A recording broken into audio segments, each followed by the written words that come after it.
ಈ ನನ್ನ ಮಗನ ಕಿಡ್ನಾಪ್ ಅಂತೂ ಮಾಡ್ಕೊಂಡಾಯ್ತು. ಇವ್ರ ಅಪ್ಪನ ಕಡೆಯಿಂದ ದುಡ್ಡು ವಸೂಲಿ ಮಾಡೋದೆ. ಈಗಲೇ ಫೋನ್ ಮಾಡ್ತೀನಿ. ರಿಂಗ್ ಆಗ್ತಾ ಇದೆ. ಹಲೋ, ನಾನು ಕಿಡ್ನಾಪರ್ ಮಾತಾಡ್ತಾ ಇದ್ದೀನಿ. ನಿನ್ ಮಗ ಈಗ ನನ್ನ ಹತ್ರ ಇದ್ದಾನೆ. ಹೌದಾ? ಹಾಗಾದ್ರೆ ಬೇಗ ನನಗೆ 10 ಲಕ್ಷ ರೂಪಾಯಿ ಕೊಡು. ನಾನು ಯಾಕೆ ನಿನಗೆ 10 ಲಕ್ಷ ರೂಪಾಯಿ ಕೊಡ್ಬೇಕು? ಯಾಕಂದ್ರೆ ನನ್ನ ಮಗ ನಿನ್ನ ಹತ್ರ ಇದ್ದಾನಲ್ಲ. ನಿನ್ ಮಗನ ಇಲ್ಲಿಂದ ಕರ್ಕೊಂಡು ಹೋಗ್ಬೇಕಾದ್ರೆ ನೀನ್ ನನಗೆ 10 ಲಕ್ಷ ಕೊಡ್ಬೇಕಲ್ವಾ? ನಾನ್ ಕರ್ಕೊಂಡು ಹೋಗೋದಾದ್ರೆ ನಾನ್ ಕೊಡ್ಬೇಕು. ಹಾ ಹೌದು. ಈಗ ನೀನ್ ನನ್ನ ಮಗನ್ ಕರ್ಕೊಂಡು ಹೋಗಿದ್ಯಾ ಅಂದ್ಮೇಲೆ ನೀನೇ ನನಗೆ ಹಣ ಕೊಡ್ಬೇಕು. ಏನು ನಾನು ಯಾಕೆ ಹಣ ಕೊಡ್ಲಿ?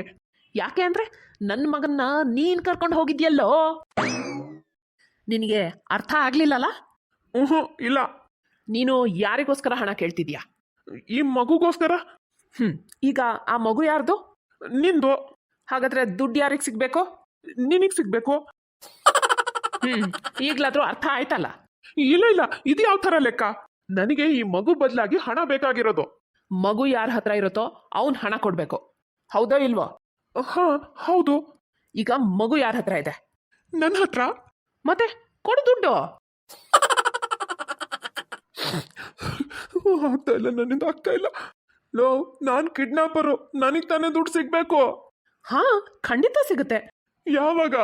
ಯಾವಾಗಂದ್ರೆ ನಿನ್ ಮಗ ಕಿಡ್ನಾಪ್ ಆಗ್ತಾನಲ್ಲ ಅವಾಗ. ಓಹ್ ಹಾಗಾ? ಹಲೋ ಹಲೋ, ಓಯ್